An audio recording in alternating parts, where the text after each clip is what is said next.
fields are ripe, where the laborers are. Let us be one of those laborers, amen? Okay, it's Dennis Knowles in the audience. Okay, Dennis, I'm going to invite you, and you're going to give your testimony celebrating 1 year, and they use the word wholeness.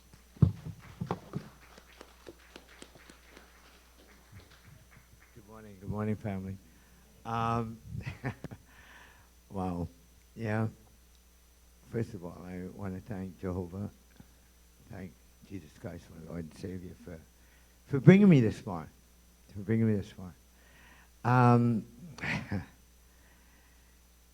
Addiction.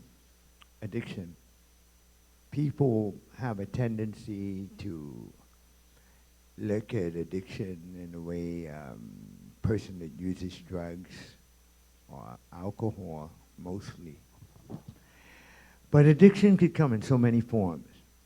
You have people that are addicted to pornography, gambling, just anything that you start to abuse, it could just run rampant in your life. And addiction doesn't just deal with people who you may say, quote, unquote, Jonesers. Because I've been called a Joneser before. I'm 59 years old. I graduated from Queens College. I grew up in what one may call well-to-do family. I went to college. I went to University of McGill in Montreal. I started using drugs and alcohol at a very early age, relatively early, around 17. So I was using actively for 42 years. So when I was about 17, and it doesn't start with cocaine. It doesn't start with marijuana. It starts with something real simple, alcohol. It's legal. Everyone drinks. And it started with beer and rum. And it escalated. I didn't even realize the escalation for so long. You know, after graduating from high school, you know, even at the prom, you know, everyone was drinking and stuff. And it was all casual drinking then. It was casual. You know, everyone did it. It was legal. It was okay.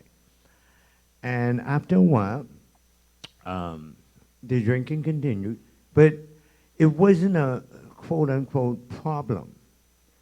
You know, people don't consider something a problem until they in the road falling down, puking up their guts or something, then they think it's a problem. But it starts there. The seed starts there. I went off to college in Canada, and then I got introduced to a lot more serious drugs, hallucinogenics, marijuana. I was smoking marijuana, hallucinogenics, cocaine, heroin. I was pretty much a walking drugstore. But again, I came from a well-to-do family. I was still going to college. Everyone from the Bahamas who was there and from the Caribbean was doing it, so it was socially acceptable. I didn't realize then that I was developing a habit. I was becoming addicted. Life went on, and I found that my usage of drugs became more prevalent. I was using pretty much daily something. If it wasn't rum or alcohol or weed or coke or something, Quaaludes or Valium, it didn't matter as long as I wasn't normal. I used these things as an escape. I realize that now. I didn't realize it then. It had become so normal that, I mean, realistically, I've been using for more than half of my life, 42 years. I'm only 59. You do the math. At the end of the day, you know, I continued my drug use for a long time. I was in and out of jail. And again, I came from a pretty well-to-do family. I'm pretty educated, but I was in and out of jail. I devastated my father. Unfortunately, I so wish my father could see me today. My father died when I was in jail. And that was pretty hard, you know? And I was in jail for something so stupid, but because of my addiction, you know, I was doing anything I could to get high. Landed to be in jail, and my father was sick at the time he died. What can I do? At the end of the day, last year, around June of last year, I was really bottoming out. I was, you know, they talk about getting high. Well, as high as you get, that's how low you go. I was at my wit's end. I was at the bottom, you know. And, for, you know, it's funny because God puts people in place to lift you up.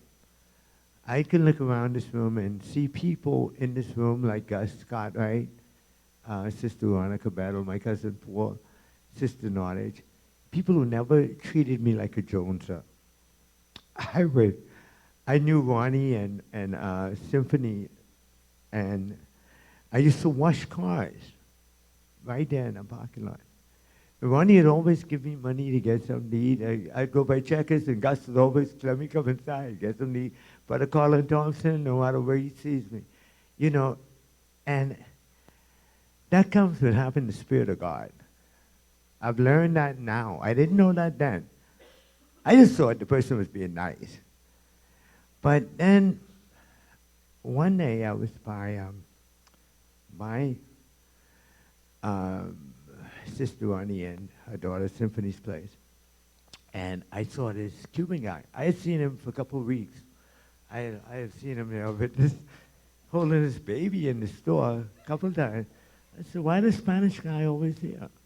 You know? Lo and behold, who I thought was Spanish guy was our youth director, Billy Knowles, Australia. and I was really down that day. And I approached him. And I was like, hey, I didn't go to ask him for no money or nothing. I just was curious as to how come this Spanish guy always here. And then he started talking, and I realized he's a Bahamian. I was like, oh, you're Bahamian? How come you over there? And he had Bella in his hands. I was like, oh, you's Bella Daddy, you know. So, and we struck up a conversation, but I was like at a really low peak. My girlfriend of 10 years was about to leave me. I was going through everything. Everything that could go wrong did go wrong. And I was just talking to him. And you know, the Bible says, by the fruit you'll know them. And I was just talking to Billy. And he didn't tell me to come to church.